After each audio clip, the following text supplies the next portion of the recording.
Hi guys and welcome to a new video. My name is SJ Hart. Thank you for watching. Like you can see, I'm back home. We're in the Christmas mode and we're going to continue. What light? Let's start. I don't start work until noon on Saturday, so Heather picks me up early and I ask her to take us to Breakfast Express. She looks at me strangely but drives in that direction.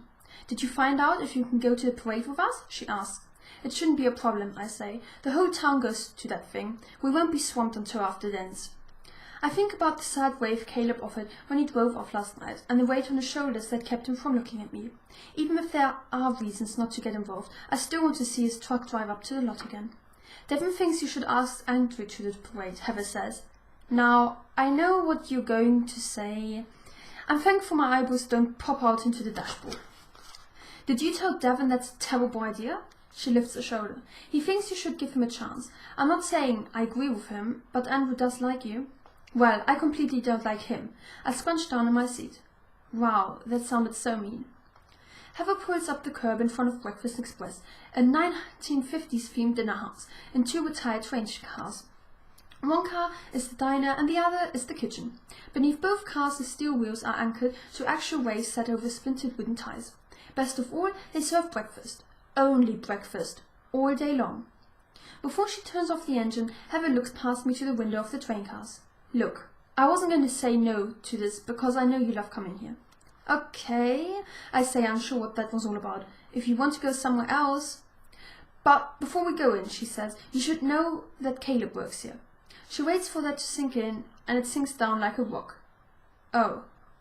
I don't know if he's working today, but he may be, she says, so figure out how you're going to be. While approaching the stairs to the diner car, my heart beats faster and faster the closer I get.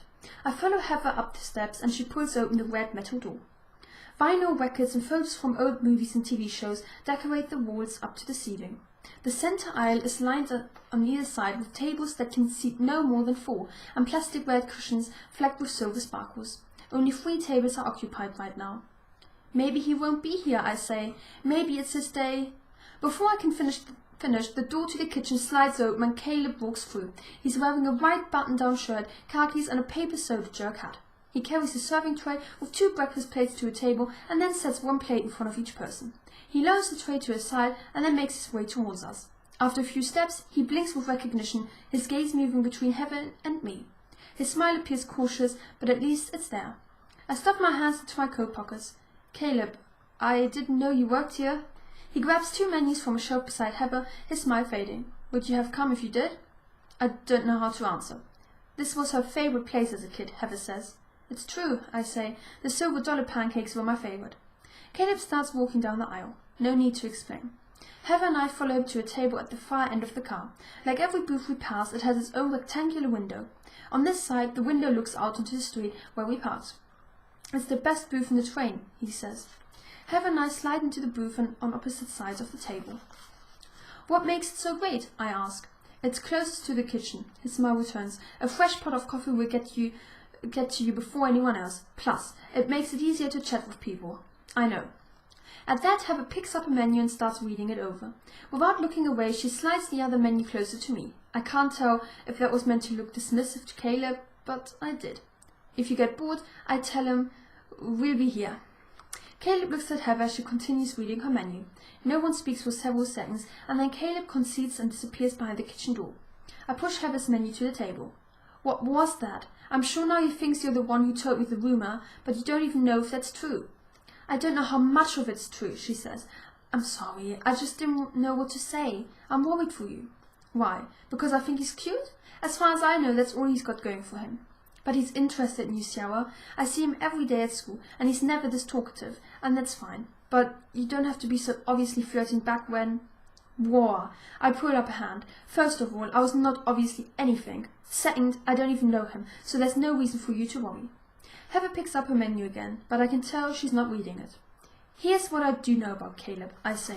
He works at a diner and buys a lot of trees, so while I probably will continue running into him, that's where it ends. I don't need to see him more than that, and I don't want to know more than that, okay? I get it, Heather says. I'm sorry. Good. I sit back. Then maybe I can enjoy my silver dollar pancakes without this knot in my stomach. Heather gives me a half smile. Those things will cause a knot in your stomach.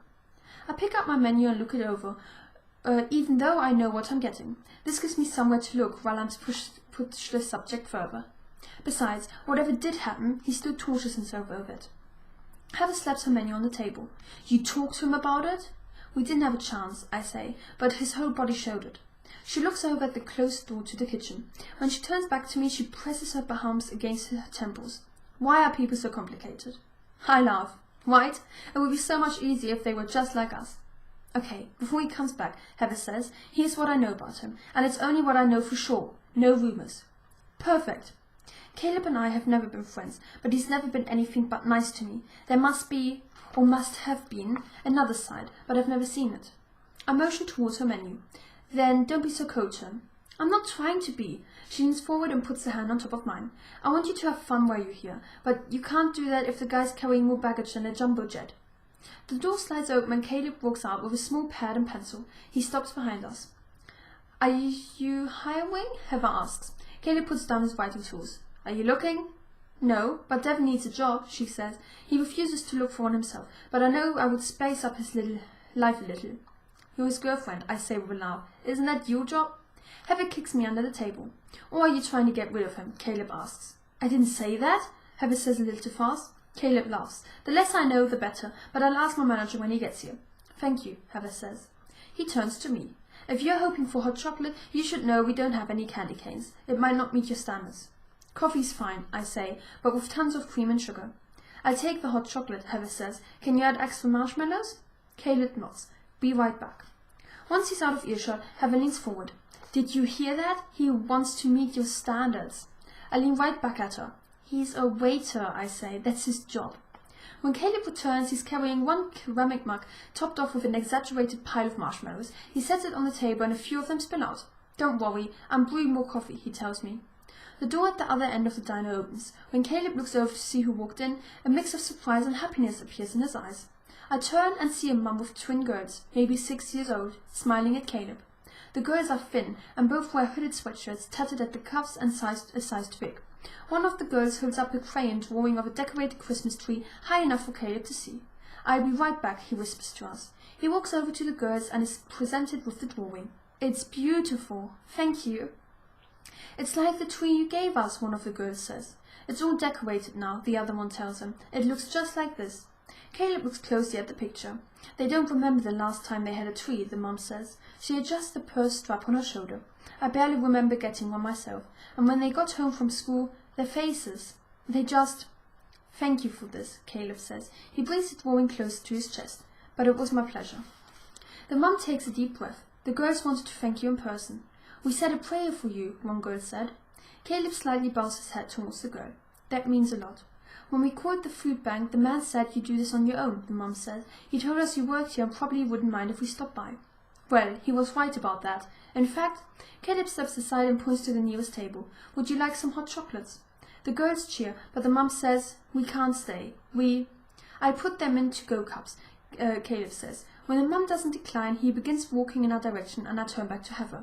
When he's in the kitchen, I whisper, that's why he buys all these trees? To give them to families he doesn't even know? He didn't say anything to you when he bought them? Heather asks. I look out the window to the cars passing by. I charge him full price for that first tree, and I'm sure Mr. Hop is doing the same. But here he is, working at a diner, buying tree after tree after tree. I'm not sure where to place this new information with the other story I've heard about him. Caleb returns from the kitchen. In one hand he holds a cardboard carrier with 3 to-go cups with lids. In the other he has a mug of coffee, which he sets in front of me before continuing on to the family. I stare at Heather as I slip my coffee, already mixed with a perfection combination of cream and sugar. Eventually Caleb returns and stands beside our table. Is the coffee okay? He asks. I mixed it in because I couldn't carry their drinks and yours with the cream and sugar. It's perfect, I say. Beneath the table I kick at Heather's shoe. She looks at me and I slightly tilt my head to the side, asking her to scoot over. If I were to ask Caleb to sit beside me, it'd be a definitive sign that I'm interested. If Heather invites him, after already saying she's with Devon, it becomes a merrily friendly conversation. Heather scoots over. Have a seat, tree boy. Caleb looks surprised but pleased by the offer. He gives a quick glance to the other tables before sitting across from me. You know, Heather says, it's been a while since anyone gave me a crane drawing of a Christmas tree.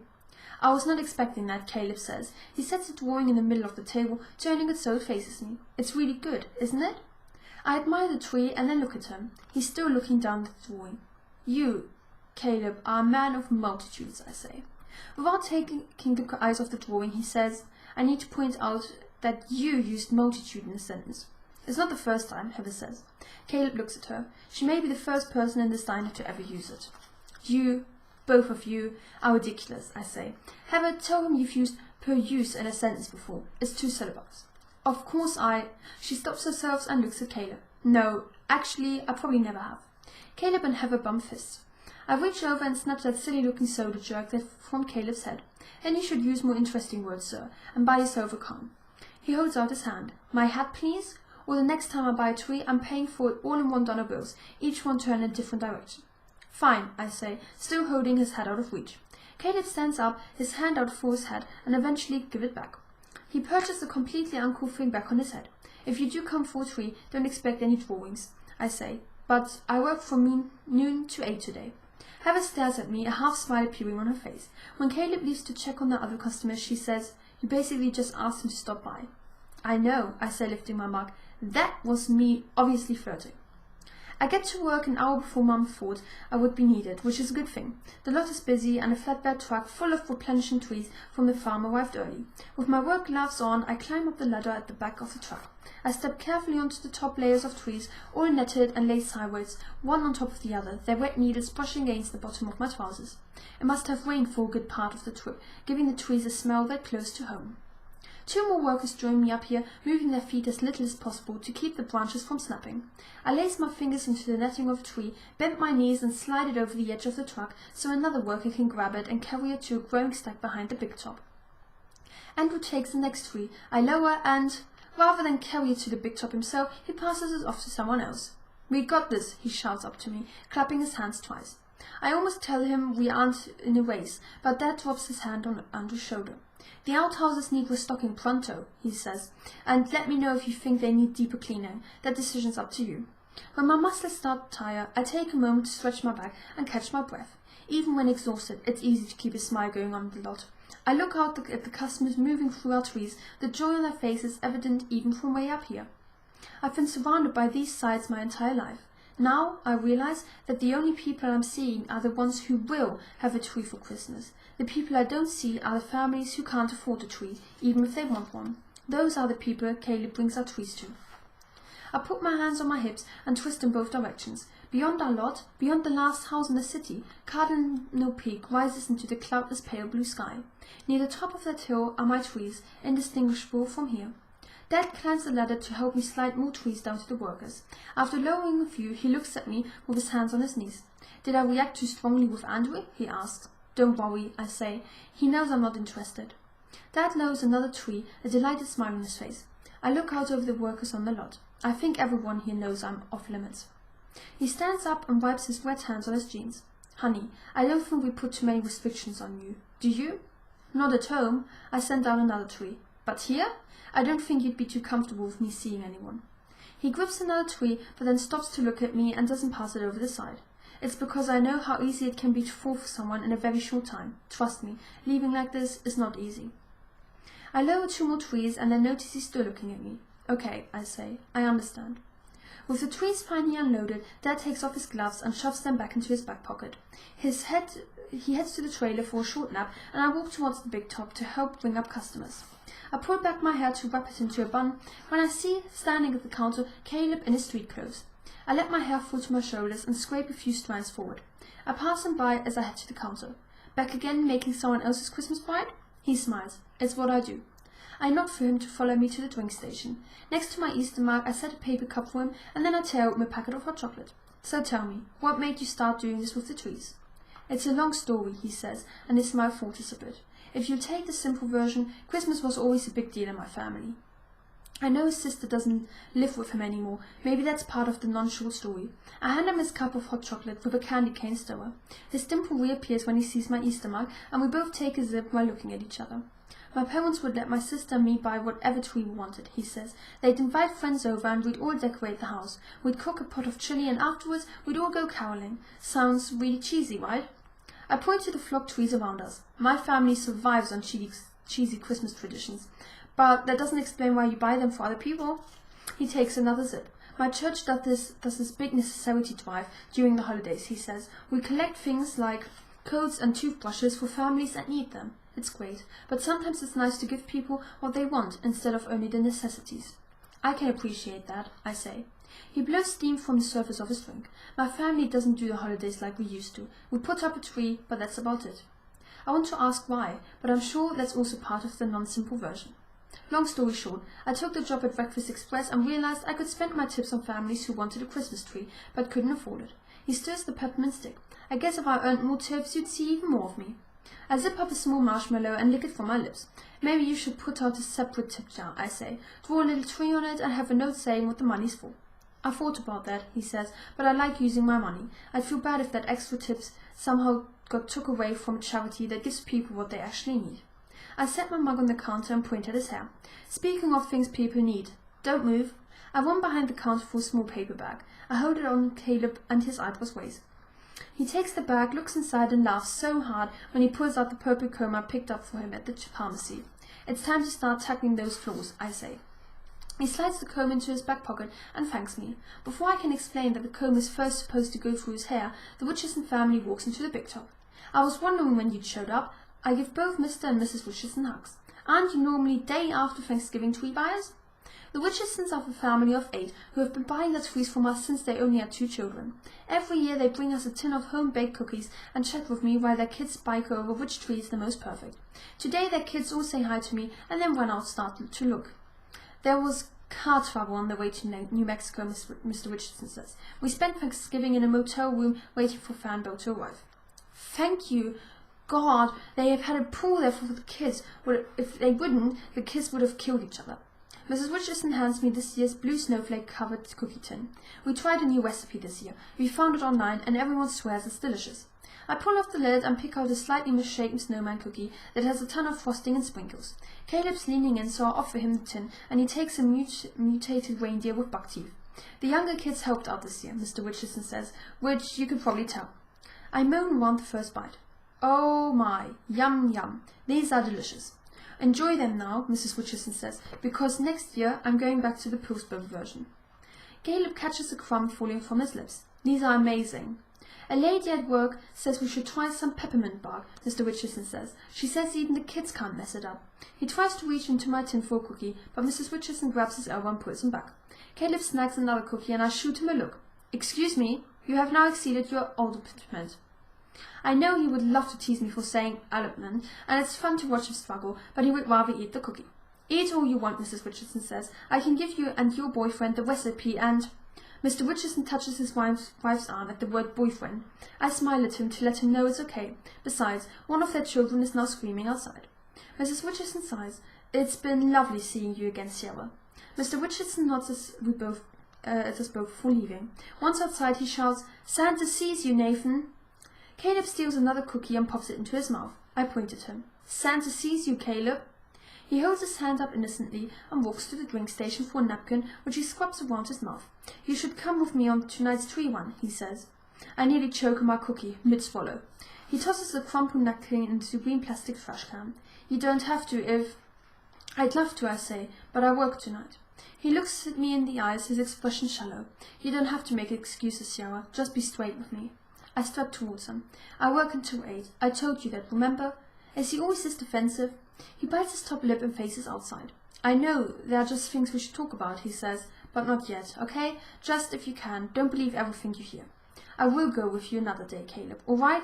Very soon. I wait for his eyes to look at me, unless you don't want me to go. He picks up another napkin to wipe his hands. I do. I think you'd really like it. Good, I say, because it means a lot that you want me to go. He stiffens a smile, but his dimple gives it away. You grew the trees. You deserve to see what they bring to these families. I wave my candy cane towards the trees. I get to see it every day. This is different, he says. I stir my drink with the candy cane and study the spirals it forms. It feels like this will be more than 2 people simply hanging out. It feels like I'm being asked out. If he did that, having nothing to do with trees, a part of me would love to say yes. But how much do I honestly know about him? And he knows even less about me. He pulls out his comb and whacks it in front of him. This isn't getting used until you commit to an exact date. Oh, now you're playing rough, I say. Let me think. This weekend is going to get real busy here, so I'll be exhausted after work. Can we go Monday, when you're done with school? He looks up like he's checking the calendar in his head. I don't work that day. Let's do it. I come get you after dinner. Caleb and I leave the big top together, and I decide to show him some of my favorite trees on the lot. Whatever tip money he wants to spend today, I make sure he gets the best. I begin walking towards the balsam fir I have had my eyes on, but he starts heading towards the parking area. I stop. Where are you going? He turns around. I don't have any money for a tree right now, he says. His smile is warm, but mischievous. I got what I came for. Well, that was the chapter for today. I hope you guys liked it, and see you tomorrow. Bye!